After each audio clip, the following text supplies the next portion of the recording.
মুহররম মাসের একটা বিশেষ দিন আছে, নাম হলো আশুরা। আশুরা কয় তারিখকে বলা হয় ভাই? মুহররমের 10 তারিখকে বলা হয়। হিজরি বর্ষের চান্দ্রবর্ষের প্রথম মাসকে বলা হয় মুহররম। সেই মুহররম মাসের 10 তারিখ হলো কি? আশুরা। এটা একটা ঐতিহাসিক দিন। এই দিনে আল্লাহ তাআলা মুসা আলাইহিস সালামকে বিজয় দান করেছেন ফেরাউনের বিরুদ্ধে। বহু সত্যের বিজয় আল্লাহ তাআলা আশুরার দিনে দিয়েছেন এবং অসত্যকে পরাজিত করেছেন। অনেক ঐতিহাসিক একটা দিন। এই জন্য নবী সাল্লাল্লাহু এই দিনে রোজা রাখতেন। আশুরার দিনে রোজা রাখাটাও সুন্নাত। অতএব রোজা রাখার আমরা আরেকটা ফরম্যাট পেলাম, 4 নম্বর ফরম্যাট পেলাম, যে আশুরার দিনে রোজা রাখা।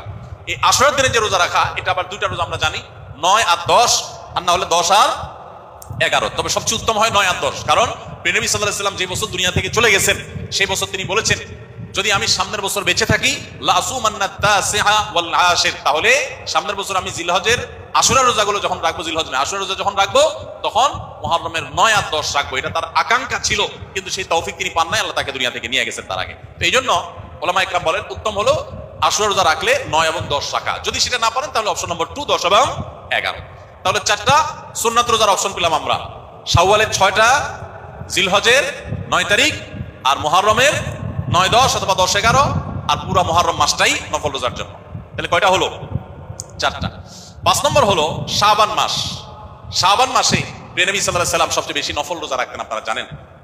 আমাদের আয়েশা রাদিয়াল্লাহু আনহা বলেছেন, কারণ নবী সাল্লাল্লাহু আলাইহি ওয়াসাল্লাম ইয়াসুমু শাবান ইল্লা কালিলা, নবীজি পুরো শাবান জুড়েই রোজা রাখতেন, কিছু কয়েকদিন বাদে পুরো শাবান রোজা রাখতেন।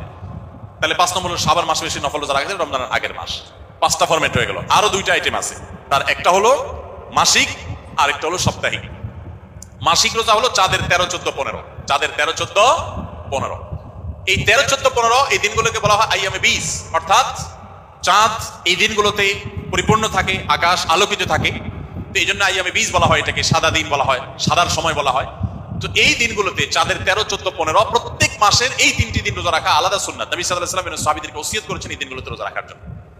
তাহলে 6 নম্বর আমরা পেয়ে গেলাম। 7 নম্বর নফল রোজা বা সুন্নাত রোজার সুযোগ আসে হলো প্রতি সপ্তাহে, সেটা হলো সোমবার এবং শুক্রবার। কি বলেন?